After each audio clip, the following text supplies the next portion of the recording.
from the historic Ham Building in St. Paul, it's the Haberdasher's Couch. I'm Kendrick, inviting you to the show, starring 𝐒𝐈 and Dorset, featuring Todd Walker, also featuring Amye Scharlau. And now, ladies and gentlemen, here's 𝐒𝐈. It's Todd About Town, Todd Walker, entertainment, travel, and more. Hey Todd, what's new? Happy Friday and welcome to another show of the Haberdasher's Couch. You'd have to pay somebody to listen to you. And I tell you what, Todd listens to me every Friday, whether he likes it or not, but he doesn't have to pay for it, which is kind of nice, because I charge a lot, baby. There you go. What is going on around town? Well, I put together my Todd About Town list. Yes, but first I have to tell you, what is the name of this brand of this shirt? Shibuki. So you can buy it here at 𝐒𝐈's, and honestly, endorsement, these are the very best shirts. I'll be nice. It's Buki. Buki. They are the very best shirts. I mean, they're more wash and wear and come out not wrinkled and fit perfectly all the time. It's crazy. They're just perfect shirts. You can travel with it. Yeah. You can sleep with it. You can bring it to dinner with you. Speaking of, all looks the same. Speaking of travel, I'm going to probably only wear this shirt, maybe one other one. I leave on Saturday night for Lyon, France, and then I'm going down to the city I pronounce wrong all the time, Avignon, down the Rhone River, and going to check out the culinary scene for a story I'm doing. So what was your college degree called? Was it called Man Who Travels? No, it was communications and journalism. So kids out there, if you're listening, I want you to enroll in journalism school tomorrow, because you can have a life like Todd if you pay attention in class. Let's see. Todd paid attention in class. His professors loved him. Yeah. So anyway. So this will be great shirts to bring on the trip. Thanks for the plug. I appreciate it.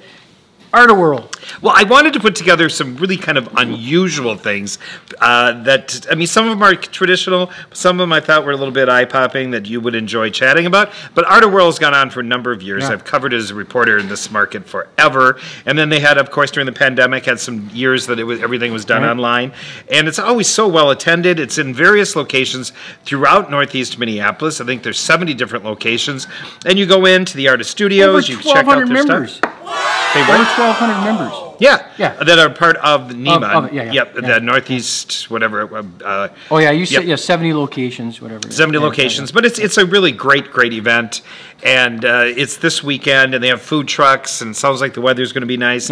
So go support all these wonderful artists in Northeast Minneapolis. Hey, Todd, one of my favorite foods, I could eat an egg roll a day, and I kind of sometimes do, but I didn't know they came in so many different flavors. I put this on here because I thought you would particularly enjoy chatting about it. This is an egg roll festival, and it's being held at Gustavus Adolphus College over in Northeast Minneapolis. So I combined this with the other one because I thought if you want to do two kind of interesting festivals in one afternoon or one day, go to the egg roll festival in Northeast to the church parking lot, and they're going to have other foods as well. But they're focusing on egg rolls, so it's free to get in, and then you just buy your different foods. So that'd be kind of fun. Egg-centric. Well, I thought you would enjoy that one. Egg-centric.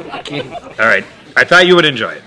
Now, the next one we had a conversation about earlier, folks. I thought you would enjoy this one as well. Dining in the dark is a new concept, and I don't know.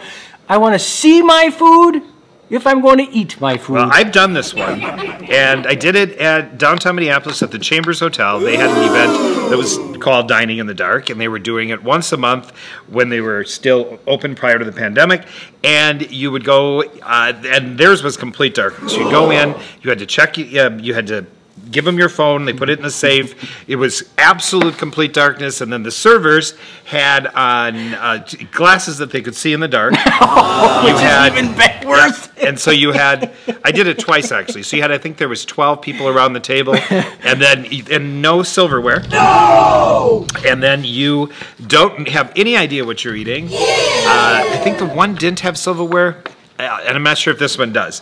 But this one is being held at the Commodore, which in itself is such a beautiful place, in St. Paul in Cathedral Hill. It's $80 a person. I've known people that have gone to this one. I haven't gone to this one done by the company that's putting this on, but it is really an experience when you have absolutely no idea what you're eating, and it's complete darkness. Let's just give the science experiment. Let's put it out there. Studies show that 80% of people eat with their eyes, and you can tell that I do. With that sense of the theory is that here it says, namely taste and smell take over. That's science, folks. There you go. All right. That was exciting to listen to. It was very important to have that, pause because... that really brought us down. We're talking about dining in the dark, eating in complete darkness. And that's really the, that's, you were going to You could also include this into a spring thing in the dark, like spring thing in the dark. Okay. You could have a spring thing in the dark while you're eating. Celebrate spring in one of St. Paul's favorite neighborhoods. Yep, so in the Selby and Snelling, they're doing a spring fling where they're having the shops open, so I thought you'd have fun with this one too. Yes. And this is happening on Saturday afternoon, 11 o'clock until 5 o'clock, and that's kind of a cute little neighborhood. And so you can go around, support some of the local vendors. Yeah, face painting, crafts. Well. Yep. So that'll be fun. All right. And then we move right into wind chill. I had no idea this was even... So the Frisbee people that go to parks, they kind of like own the whole park, right? Yeah, they do. And they're serious because they do warm-ups and everything. They do Frisbee golf. All this stuff. Sometimes they bring their dog. But, man, you do not want to mess with those Frisbee throwers because they'll kick you right off the course, folks. That's right. Well, this is, I never knew that we had a team here called the Wind Chill. It's the men's professional ultimate Frisbee team, and they're having games. So I want to throw all these things out here that I thought you'd never heard of. And this is... Well, you are. It is at Seafoam Stadium on Hamlin in St. Paul. $14 for adults, $15 for youth, and they have two different games that you watch. And I have never been, never heard that this is something that happens. But I see the trick. Stadium Beer Garden. Oh, okay. Go and check out Wind Chill Ultimate Frisbee. Yeah, isn't that kind of different?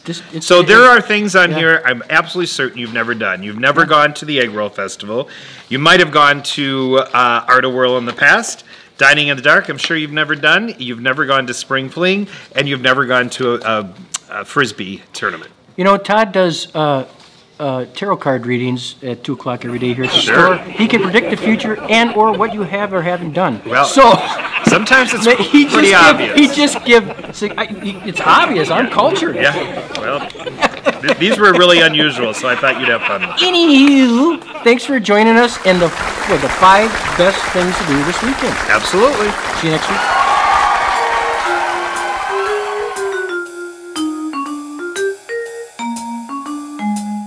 Hello, I'm Amye the Hypnotist here at beautiful Amye's Haberdashery, and this is Coffee Talk.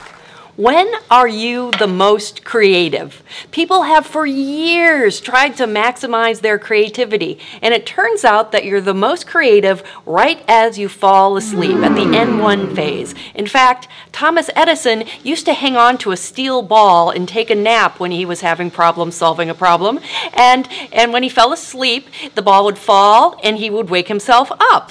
Now, MIT students have taken this a step further. They have invented a device called Dormio, which wakes people up as they start to enter that phase, and they've discovered that if you let people just enter the N1 phase and have them solve a problem, that they're much more creative. Okay, that's cool enough. But what's amazing is that they've discovered that if they put an intent in there, that they can actually guide what they dream.